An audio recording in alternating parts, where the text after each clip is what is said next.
ওয়ালা তাকরাবুজ জিনা ইন্নাহু কানা ফাহিশা ওয়া সাআ সাবিলা। আপনি জিনা করবেন তো দূরের কথা, একজন মেয়ের সাথে মিলিত হবেন তো দূরের কথা, আল্লাহ বলেছেন লা তাকরাবুজ জিনা, জিনার ধারে কাছে যেও না।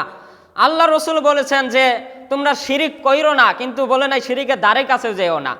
কিন্তু এটা অত্যন্ত ভয়ঙ্কর একটি পাপ। আল্লাহ বলেছেন লা তাকরাবুজ জিনা, জিনার ধারে কাছে যেও না।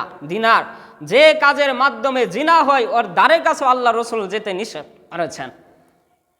শুধু জিনা করতে বলে নাই, জিনার ধারে কাছে যেতে নিষেধ করেছেন।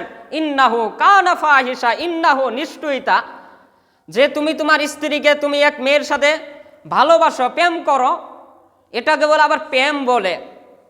এটাকে যদি একটা মেয়েকে সারাদিন মেসেঞ্জারে কথা বলা, রাত পর রাত চলে যায় মেয়ের সাথে মেসেঞ্জারে কথা বলে, আর গুনাহ করে তো করে, মানুষের বুক ফুলিয়ে গুনাহ করে যে আমি গুনাহ করতে পারছি।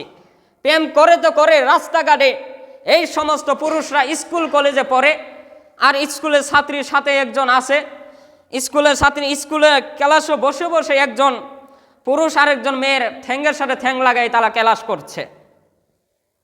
স্কুলের পরে তারা রাস্তাঘাটে মুড়ে মুড়ে প্রেম প্রীতি করছে, মুড়ে মুড়ে একসাথে মিলিত হচ্ছে, আর রাস্তাঘাটে এই সমস্ত যারও সন্তানগুলা দেখতে পাচ্ছেন, এগুলা তাদের দুই হাতের কামাই।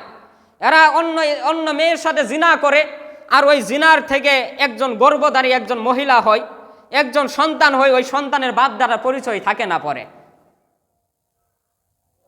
এরা রাস্তাঘাটে যাই জিনা করে, একজন কলেজের ছাত্রী একজন কলেজের ছাত্রর সাথে জিনা করছে, তারপরে একজন বাচ্চা হচ্ছে, জিনার করার পরে মিলিত হয়, মিলিত হওয়ার পরে একটা বাচ্চা হয়, ওই বাচ্চার বাবাকে এটা আর পরিচয় দিতে পারে না। তারপরে ওই বাচ্চা কি করবে, সে রাস্তাঘাটেই থাকতে হবে টুকাই। তার পরিচয়, তার বংশকে, তার জীবনকে তুমি নষ্ট করে দিলা যুবক, এর প্রতিদান, এর বিনিময়কে তুমি আখিরাতে পাবা না।